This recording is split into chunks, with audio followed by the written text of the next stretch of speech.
जी, हमने तो ये सिनेमा के बारे में सोचे सो तारीख थी वो 27 जनवरी 2022। जिस दिन मैं तिरुपति लॉर्ड बालाजी का दर्शन के लिए गया था, जैसा ही टचडाउन हुआ रेनीगुंटा एयरपोर्ट पे प्लेन का फर्स्ट व्हील, रजाकार बोल के वेरी स्ट्रांग इंट्यूजन आया। तो रजाकार ऐसा कोई नया चीज नहीं है, हम तेलंगाना वालों के लिए तो बचपन से सुनते हुए आ रहे हैं रजाकार रजाकार बोल के, क्योंकि हम तो गांव वाले हैं। गांव में भी बहुत सारे जो डिमोलिश किया गया, ब्लास्ट किया गया रजाकारों के वजह से या उनके द्वारा, वो सब भी हमको देखे सोए और जानकारी है। वहां से बचपन से ही रजाकार के बारे में वो सोच है। लेकिन वो 27 जनवरी 2022 के दिन ये जो स्ट्रांग इंट्यूजन लॉर्ड बालाजी ने दिया बोल के मैं समझता हूँ, उस दिन से शुरू हुई। 6 महीने का रिसर्च हुई पूरा स्टोरी के, मतलब पूरा सिनेमा स्टाइल में लेके आने के लिए 120 के ऊपर किताब पढ़े हैं। एक एक किताब पूरा शून्य first page to last page पढ़ के उसमें से पूरा निकाला गया है इसका स्टोरी, स्क्रीन प्ले और स्टोरी। और बनाते बनाने से पहले तो हम ये सीक्रेट ही रखना चाहे, लेकिन समहाउ इट गॉट लीक्ड। पहला पहला चीज क्या है मैं बोलता हूँ, हैदराबाद में तो बहुत ब्यूटीफुल पैलेसेस है। उसमें बेस्ट पैलेस चौमल्ला पैलेस और एक फलकनामा पैलेस जो 5 स्टार होटल है अभी। पहला चीज तो हम कहाँ फेल हो गए, चौमल्ला फलकनामा पैलेस देते ही नहीं बोले शूटिंग के लिए। वही उससे पहले सीतारामम करे, उससे पहले बहुत सारे सिनेमा करे, वो दिए, लेकिन हमारे लिए नहीं देते बोले, क्योंकि हम रजाकारों के बारे में सिनेमा निकालने वाले हैं। वो लोग गूगल करे कहीं Gudur Narayan Reddy is producing Razakar, actually जब तक अनाउंस भी नहीं करे, लेकिन लीकेज हो गया। वहां से शुरू हुई। हमको ये महीना जो 4 तारीख तक इसका सर्टिफिकेशन मिला, तब तक इतने तकलीफ उठाए। पहले जो सत्ते में थे, जो तेलंगाना स्टेट गवर्नमेंट था केसीआर का, वो जो टीआरएस बोल के फिर बीआरएस कर लिया, बहुत ही उचका देश में वो करूंगा ये करूंगा, लेकिन राजनीति तो यहाँ बात करेंगे नहीं। उन्होंने बहुत तकलीफ दिया, क्योंकि उनको वो सोचा कि हम उनको दोषी बना के सिनेमा में बताने वाले हैं। लेकिन उनको दोषी एक ही तरीके से है, वो भी बहुत बड़ा दोषी है वो, कि निजाम जिन्होंने अपना ही प्रजाओं पे बलात्कार करवाया, अपना ही लोगों को मरवाया मजहब बदलने का कोशिश में, उसका मकबरे पे जाके माथा टेक के आया। हम नहीं जाते निजाम का मकबरे पे, माथा टिकाते नहीं। अगर होना बोलो तो अगर निजाम का बाप है, वो पिताजी है उनका, वो उनका पिताजी मीर महबूब अली पाशा के अगर मकबरे पे जाके बोलते तो हम टिका के आते, क्योंकि बहुत अच्छा था, वेरी सूफी पर्सनालिटी, हिंदुओं को बहुत मदद किया, कोई हिंदू को हार्म नहीं करा। लेकिन ये भूख के वजह से, राज्य आकांक्षा बोलते हैं ना, जो देश बनाना चाह, तुर्किस्तान, तुर्किस्तान का भूखी में और उस पैसे में इन्होंने अपने ही लोगों को मर्डर करवाया, रेप करवाया। तो वो पापी का रूप से हम देखते हैं, और कोई दूसरा मजहब के रूप से नहीं देखते। वो सिर्फ Mir Usman Ali Pasha and Qasim Rizvi, the villain of the movie Qasim Rizvi. हम इनके ऊपर ही हमारा गुस्सा है। इनको बाहर लेके आके लोगों को, दुनिया को बताना है, उस इतिहास के पन्नों को आप जैसे नौजवानों के सामने रखना है, ताकि आप और आपके बच्चे पोते, आने वाले पीढ़ियां सुकून से, शांति से रहना है। गंगा जमुना का तहजीब से जीना है। कोई इसमें उचक के मैं वो करूंगा ये करूंगा बोले जैसा नहीं। सब भारत माता के बच्चे के जैसा जिएंगे इधर। वो है हमारा इंटरेस्ट, वो है हमारा इंट्यूशन, वो है हमारा love for the present day kids. Because हम तो फादर ग्रैंडफादर का उम्र के, तो हमारा क्या रहता, बच्चों के ऊपर ही प्यार रहता ना। हमारे देश के बच्चे आज 100 करोड़ लोग आज जवान बच्चे हैं, तो उनको नहीं मालूम है, पढ़ने के लिए भी उनको पेशेंस नहीं है, गूगल करके देखने को भी पेशेंस नहीं है। लेकिन एक सिनेमा के रूप में लेके आके अगर उनके सामने रखे, वो भी अच्छा क्वालिटी सिनेमा, एक एक कैरेक्टर में जिए हैं। ऊपर वाला ने क्या करा, इनको एकदम जीवित करके वो कैरेक्टर को उनसे करवाए, एक एक ऐसा इमैक्युलेट काम करे। ये Sardar Vallabh Bhai Patel, the protagonist, the man who has unified the whole country. उस जमाने में 565 प्रोविंसेस रहते थे अपने को आजादी मिलने से पहले। 20 प्रोविंस पाकिस्तान में गए, 545 प्रोविंसेस थे इसमें रजवाड़े, उसमें से 3 बच गए थे, 542 मिल गए अनकंडीशनली। जैसा इंडिपेंडेंट कंट्री होगा उसमें मिल गए। मिलने के बाद 3 थे, एक था कश्मीर, एक था, दूसरा था जूनागढ़, तीसरा था हैदराबाद। तो कश्मीर में आपको क्या हुआ मालूम है, पाकिस्तान इंडिया सेपरेट होते ही पाकिस्तान वाले आके उधर हमला करके आधा ले लिए। ले लेके पीओ के कर लिए। वो राजा हरि सिंह आके फिर गवर्नमेंट ऑफ इंडिया के पास आया, वो बोले फिर अरे ठीक है भाई मिलिट्री आ भिजाए उसको, वहां तक जहां तक हमला हुआ वहां तक ही रोक दिए। फिर वो विलीन हो गया, प्लेबिसाइट में जूनागढ़ इंडिया में विलीन हो गया। नेक्स्ट था, ये सब चीज सरदार वल्लभ भाई पटेल की वजह से। थर्ड था निजाम का, ये जो हैदराबाद प्रोविंस, जिसमें इस प्रोविंस में आज का पूरा तेलंगाना है और 5 डिस्ट्रिक्ट इस महाराष्ट्र का है, आमची मुंबई का है 5 डिस्ट्रिक्ट, और 3 डिस्ट्रिक्ट कर्नाटका का। तो इन जगहों का लोगों को भी बहुत सारे तकलीफ हुए। आपको एकदम बहुत ही इंटरेस्टिंग बात बताता हूँ। आज जो कांग्रेस के जो राष्ट्र के अध्यक्ष है, जो मल्लिकार्जुन खड़गे जी, उन्होंने जब 7 साल के उम्र में थे, उनके सामने उनके माताजी को और बहन को रजाकारों ने जलाया जिंदा। आप कभी भी उनसे पूछ सकते, उन्होंने इन मीडिया इन कैमरा वो बोले हैं अभी बीच में 6-8 महीने पहले कि हमारा माताजी को और बहन को हमारे सामने मार दिए गए, बोल के वो बोले थे। तो इतने बहुत सारे हैं, 60,000 रेप्स, 2 लाख मर्डर्स किसको बोलते हैं? वो राजा अपना ही प्रजाओं पे इन्फ्लिक्ट किया, तो उनको दोष बना के आपके सामने ला रहे। और फिर रजाकार फिर इस दुनिया में कहीं भी पैदा नहीं होना, क्योंकि कोई भी देश का अध्यक्ष हो या राजा हो, अपना ही प्रजा के ऊपर बल प्रयोग नहीं करा, बस। सर आपसे जानना चाहूंगा, सरदार वल्लभ भाई पटेल ने बहुत बड़ी भूमिका निभाई थी पूरा देश साथ में लाने में। सर कितना प्राउड फील हो रहा है उनका किरदार निभाते हुए, अगर और थोड़ा सा बताएं कि क्या क्या रिसर्च करनी पड़ी और एज अ ह्यूमन क्या सीखा आपने उनके किरदार से? सर रिसर्च तो बहुत कुछ हेल्प की है मेरे प्रोड्यूसर साहब ने और डायरेक्टर साहब ने। हाँ, आइडल मेरे थे वो शुरू से आज तक हैं। अलग अलग आइडल्स होते हैं सबके, किसी का गांधी जी हैं, किसी के नेताजी थे, बट मेरे आइडल वो थे। और अगर वो रोल मुझे प्ले करने का मौका मिला तो इससे बड़े सौभाग्य की बात ही नहीं है मेरे लिए। और इन्होंने मुझे चुना वो रोल प्ले करने के लिए, जबकि ज्यादातर मैंने नेगेटिव रोल्स किए हैं। तो मेरे लिए तो ये एक बहुत बड़ा चैलेंज था। अब मैंने क्या परफॉर्म किया कैसे, वो तो आप देख के बताएंगे कि मैंने क्या किया, तो जरूर देखिएगा। बहुत अच्छा लग रहा है sir. Thank you so much. Makarand sir आपसे जानना चाहूंगा, कितना इजी या डिफिकल्ट है, और जैसे सर ने कहा कि यूथ को इस चीज के बारे में पता चलना चाहिए ताकि इन फ्यूचर जो ऐसा कोई रजाकार पैदा ना हो कि इस तरह का जेनोसाइड हो, अगर उस बारे में कुछ शेयर करें और थोड़ा सा अगर किरदार के बारे में बताएं इसका। मैं पहली बात तो ये मुझे लगता है कि गुडूर सर जो है एक तो राजनेता है और वो वहाँ से हैं, तो उनका एक भावनात्मक उद्रेक है जो है, अब विस्फोट है वो। मैं अभिनेता हूँ, तो अभिनेता एक कलाकार जब होता है उसके पास किरदार आता है, तो किरदार ही उसको एक सशक्त कलाकार के रूप में उसको निभाने के बाद वो बनता है।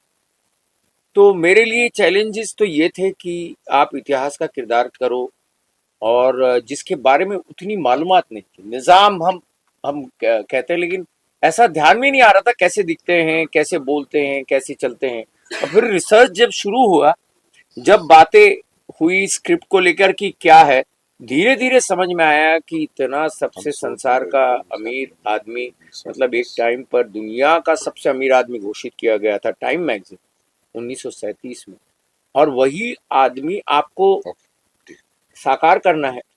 और उसके साथ ये भी बताया गया कहीं कि ये कंजूस आदमी है। मतलब बड़ा मजा आया मुझे कि क्या कंजूसी बाद में सबसे दौलतमंद बनता है।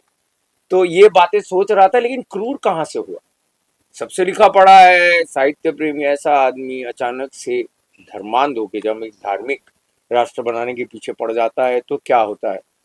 तो ये जब रिसर्च करते रहा, एक बतौर एक्टर इतना जरूर मैं कहूंगा कि खुद को निजाम की भूमिका में, खास करके उसका जो एक आखिरी सीन है जहां ऑपरेशन पोलो के बाद उसे अपना हैदराबाद विलय करने पर मजबूर हो जाता है वो, तो वो अपने डेक्कन रेडियो स्टेशन में चला जाता है। तो वो उतर कर जब चलता है तो मैं बतौर एक्टर, मुझे अचानक से लगा कि ये 6 पुश्ते उसके पहले, ये 7वां था। तो असफजाई के लिए उसका मतलब ये तो फेलियर हो गए ये खुद, और अपनी नजर में भी फेलियर हो गए। तो वो पूरा फेलियर लेके मैं जब वो सीढ़ियां चढ़ा डेक्कन रेडियो की, और डेक्कन रेडियो के सामने जब बैठा और वो एक आखिरी स्पीच देता है अपने प्रजा को, रियाया को, और कहता है अमन से इसको एक्सेप्ट करो। ये जो स्पीच था वो करते समय मुझे बतौर अभिनेता मुझे ऐसा लगा कि मैं निज़ाम बन गया। तो मुझे डेफिनेटली प्रोड्यूसर, डायरेक्टर, राइटर का अपना कारण होता है। मेरा एक एज एन इंडियन डेफिनेटली एक कारण ज़रूर रहेगा कि इतिहास, वो इतिहास जो लोगों को नहीं पता, और एक ये भी बात कहना चाहूँगा कि वो इतिहास है।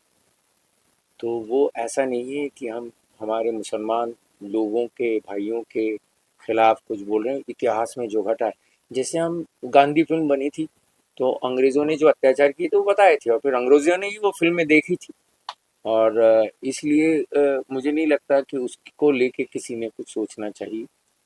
तो एज एन एक्टर मुझे लगता है कि ये किरदार मैं कर पाया क्योंकि इन्होंने बहुत सारे पैसे लगे। एक होता है ना कि आप जिस फिल्म में काम करते हो, खास करके इतिहास यदि जुड़ा हो या माइथोलॉजी हो, तो उसमें बहुत पैसा खर्च करना पड़ता है। सबसे पहली बात तो है कि पैसा खर्च करना पड़ता है। बड़े एक्टर लो तो और पैसा सब कुछ हो जाता है, तो लेकिन पैसा जो प्रोडक्शन का होता है वो कम नहीं होता। मतलब जो सेट खड़ा करने के लिए या जो एक्शन दिखाने के लिए, मुझे लगता है वो सब कुछ इन्होंने चार मीनार बनाए, 1 करोड़ 40 लाख रुपए लगा के चार मीनार बनाए और सीसी रोड्स बनाए, क्योंकि उस जमाने में डांबर के रोड नहीं थे। जब मिलिट्री का परेड होता ना, तो we have to show exactly what was then. तो चार मीनार को पूरा ह्यूज स्ट्रक्चर, और नहीं तो सिनेमा में चार मीनार के पास तो अभी कुछ भी नहीं कर सकते आप। हर एकदम ऐसा जैम होके है पूरा, वेंडर्स के साथ, फल बेचने वाला, बैंगल बेचने वाला और कुछ बेचने वाला, फोटोग्राफर्स, ये पूरे भरे हुए रहते। तो रियली 1946, 47, 48 को क्रिएट करना उतना आसान नहीं है। आप इमेजिनरी सीजीज बना के चल सकते, लेकिन हिस्ट्री को क्रिएट करना तो it has to be exact, print रहना पड़ता। तो जो क्वालिटी हमने निकाले हैं, ये शायद बाहुबली नहीं हो सकता, लेकिन ये राजमौली डायरेक्ट नहीं किया होगा, लेकिन हमारा जो याटा सत्यनारायण जो डायरेक्ट किया, ये जो गूडूर नारायण रेड्डी ने प्रोड्यूस किया, टॉप ऑर्डर सिनेमा है इस बीच में। नहीं तो सिनेमा इंडस्ट्री का हिस्ट्री में बड़ा हीरो या बड़ा हीरोइन को नहीं लगा के निकाले सो एक ही सिनेमा है, हिस्ट्री में कट जाएगा। यही हमारे बड़े हैं, यही बड़े हैं। आज इन्हीं के यही फाउंडेशंस है जो इस सिनेमा को खड़ा के प्रजा के बीच में लेके जाके हर एक का आंख खोलने का और उनको उत्तेजित करने का जो कोशिश इन्होंने किया, एक एक कैरेक्टर में वो जिए, जी के उस कैरेक्टर का वैल्यू को एनहांस किए, ताकि आप लोगों का अच्छा ही हो कल का। सर आपसे जानना चाहूंगा, जैसे कि सर ने कहा कि बहुत ही डिफिकल्ट था पूरा सेट रिक्रिएट करना, सबके सामने इन चीजों को लाना। एज अ विलन कितना इफेक्ट किया जो मतलब उस समय उन्होंने किया था, आपने तो खुद फील किया होगा एज एन एक्टर। अगर कुछ शेयर करना चाहे सर इस बारे में, और क्या क्या रिसर्च करनी पड़ी एज एन एक्टर।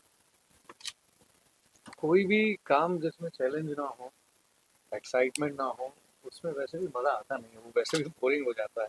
और मैं वैसे भी एक लालची और भूखा एक्टर, मैं हमेशा सोचता हूँ कि ऐसा कुछ करूँ जो थोड़ा अलग हो।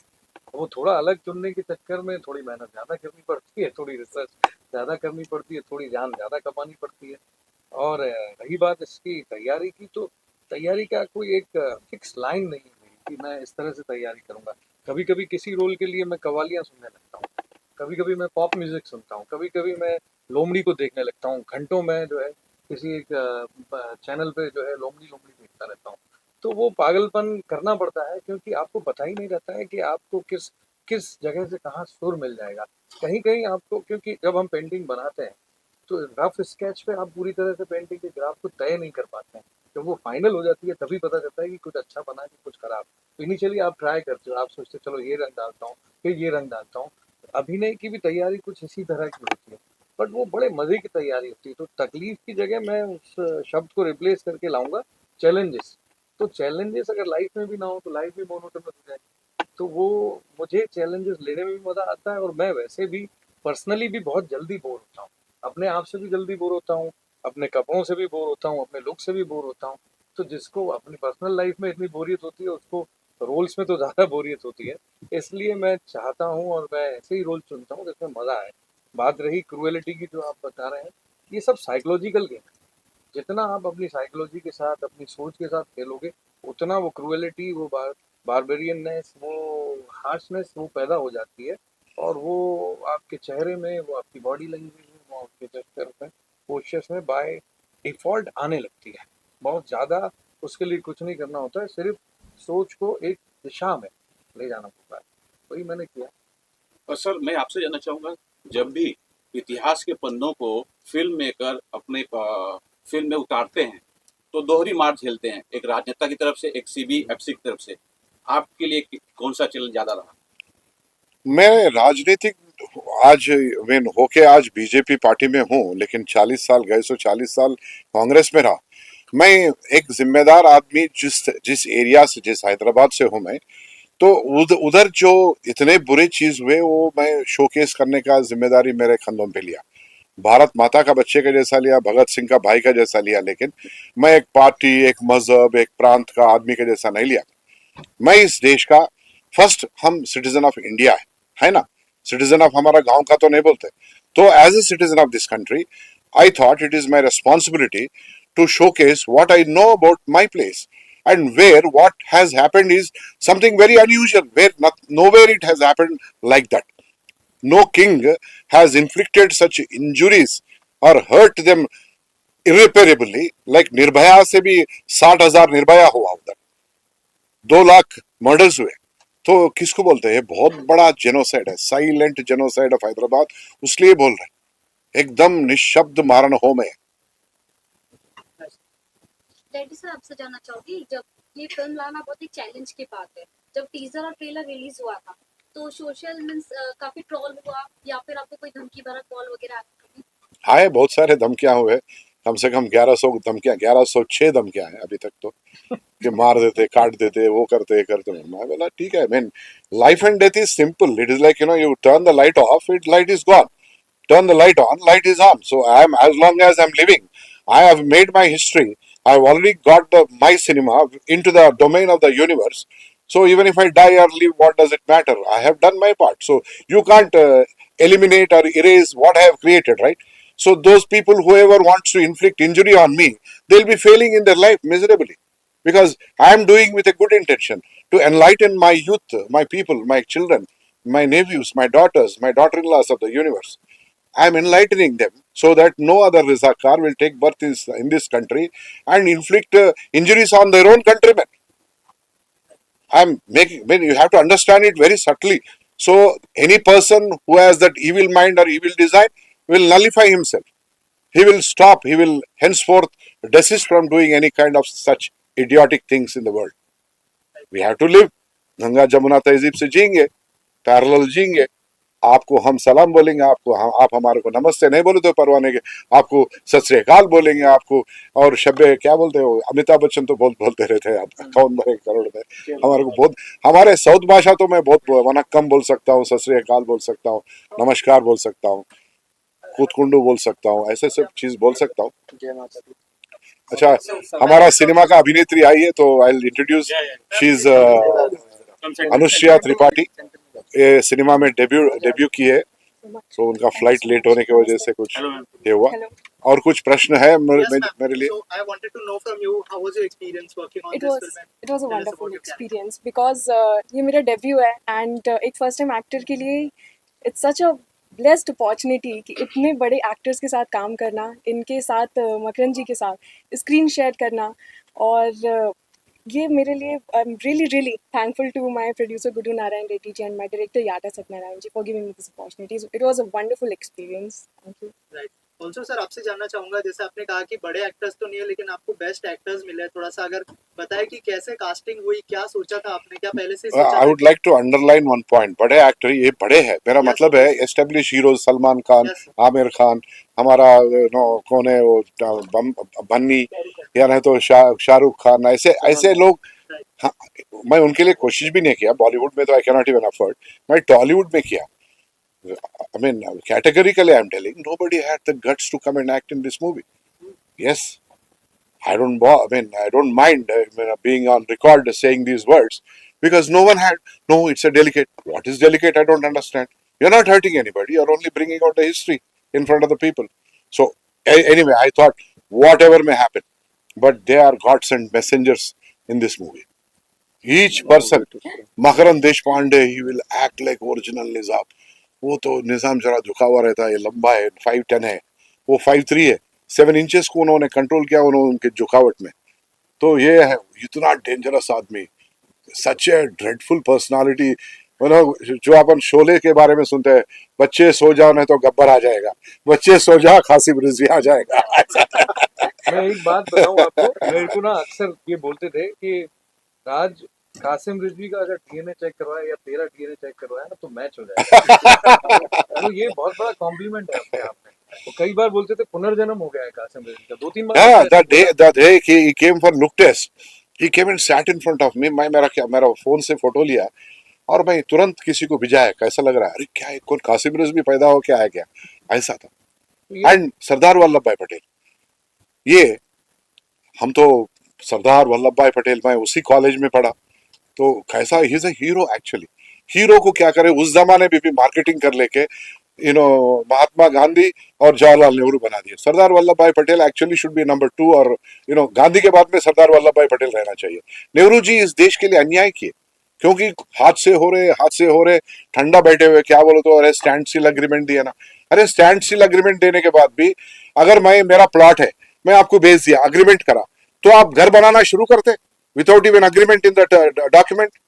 तो क्या करे, तो मैं आपके ऊपर कार्रवाई चलाता हूँ ना, पुलिस के पास जाता हूँ, कोर्ट को जाके रेसिस्ट नहीं करे जैसा रेस्ट्रेंट ऑर्डर लाता हूँ. मैं प्रधानमंत्री होके ठंडा बैठे, उस टाइम पे उन्हीं का जो मंत्री है, home minister, deputy prime minister Sardar Vallabh Bhai Patel ने इस देश को टूटने से बचाया, इस देश को कैंसर होने से बचाया, फिर बंटवारा होने से बचवाया इस देश को, वो है सरदार वल्लभ भाई पटेल.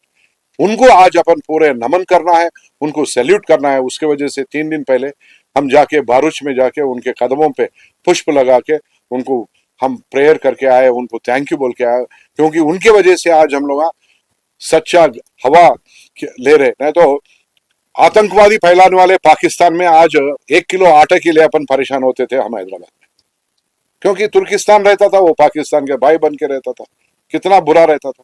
हैदराबाद का बिरयानी आप कभी नहीं खा सकते थे, क्योंकि दूसरा देश को जाते थे आप उसमें, अगर वो इसमें नहीं जुड़ा तो इतने सारे ब्यूटीफुल थिंग्स है. एंड इसमें आप सोचेंगे सिर्फ ओनली एक्शन एक्शन एक्शन है.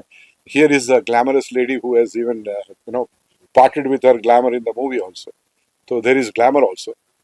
सर एक चीज पूछना था, एक्शन काफी अलग है, काफी डिफरेंट और काफी शॉकिंग है जी. और जो इतना आसान नहीं होता है, वो आपने कैसे मैनेज किया बताना, या इतने See, actually जितने हादसे हुए हम न्याय तो नहीं करे, लेकिन अन्याय भी नहीं करे कि सिनेमा प्रोड्यूस करने में 60,000 बलात्कार, 2 लाख मर्डर्स को हम इसमें तो पूरा नहीं बता सकते. 2-3 बलात्कार बताए, वो भी बहुत हेवी दिख रहा है सिनेमा में, उसमें भी थोड़ा हम कटिंग फिटिंग करके अभी नया हिंदी वर्जन के लिए तो थोड़ा कम करके लेके आ रहे, क्योंकि सिनेमा को ग्रिप में लगाना है, फास्ट, ऐसा मतलब कहीं बोरिंग नहीं होना. तो we have tried our best to portray the best possible manner. और सीजी इफेक्ट्स भी है इसमें, बहुत सारे, कम से कम 8 करोड़ रुपए का सीजी है इसमें, कंप्यूटर ग्राफिक्स भी है इसमें, क्योंकि we had to create that 1946, 47, 48. We had to show the exact vehicles, we had to show the palaces, furniture and jewelry and all that. So we did our best. We only wish and pray and appeal to all the citizens of this country and also outsiders through you to watch this movie at least once. हर भारतीय ये देखना है, irrespective of their mazhab. Every friend of this country must watch this movie. Every बहन हमारी, every माता जी cinema को देखना बोल के मेरा अपील है आपके जरिए. सर जो अपोजिशन है वो लोग बोल रहे हैं कि प्रोपोगेंडा हो सकता है और ये सब, तो अगर थोड़ा सा कुछ कहना चाहे आप, अगर कोई मैसेज दे. नहीं, अपोजिशन कौन? Opposition Congress. Yes. Congress party तो इस इतिहास को उस पन्नों के ऊपर खून लगा के ऐसा पांव से कुचल दिया. कांग्रेस क्या बोलती है? कांग्रेस के वजह से इस देश इतना खराब हुआ है. मैं कोई और दूसरा इससे ज्यादा वो लोग आ सकते क्या फिर सत्य में? कभी नहीं आ सकते. अंडरलाइन कर लो, देश में कभी नहीं आ सकते. और वो लोग वही बात करते, वो लोग तो शव के ऊपर मुरमुरे खाने वाले हैं कांग्रेस वाले, डेड बॉडी के ऊपर मुरमुरे खाने वाले कांग्रेस वाले, क्योंकि उन लोगों को बंटवारे में ही उन लोगों का जीवन है. Divide and rule, appease some community and take votes. As a politician नहीं बात कर रहा हूं, तो अगर आप बोले मेंशन करे बोल के मैं उनका नाम ले रहा हूं, they go for appeasement of people, communities. Here, if you talk about I am a BJP guy, I don't appease anybody. I say मैं धर्म के लिए करता हूँ, सनातन धर्म का रक्षा मेरा जिम्मेदारी है. मैं भारत माता का बच्चा, country first, party next, person last. हमारा वो है. आपका क्या है? Family first, country next, person last. लेकिन सर जब से बीजेपी सरकार आई है तब से ये टाइप की मूवी बनती है। कांग्रेस के टाइम पे ऐसी मूवी क्यों नहीं बनती? क्यों नहीं बनते बोलो तो कांग्रेस वाले तो वही पार्टी के है ना. कांग्रेस वाले तो वही MIM के हैं. अपीजमेंट पार्टी है वो, सूडो सेकुलर पार्टी है. कहाँ है? कभी सीधा खड़ा है क्या? आज आके कोई राहुल गांधी आके वो करता है ऐसा थोड़ी है. तो I don't want to deviate from the cinema, so please let us stick to the cinema only. Okay sir, thank sir, you. Biryani biryani खाई थी? फिर बिरयानी खिलाएंगे, सक्सेस करिए. Thank you very much. Sir जैसे अच्छा सिनेमा है, सिनेमा की तरफ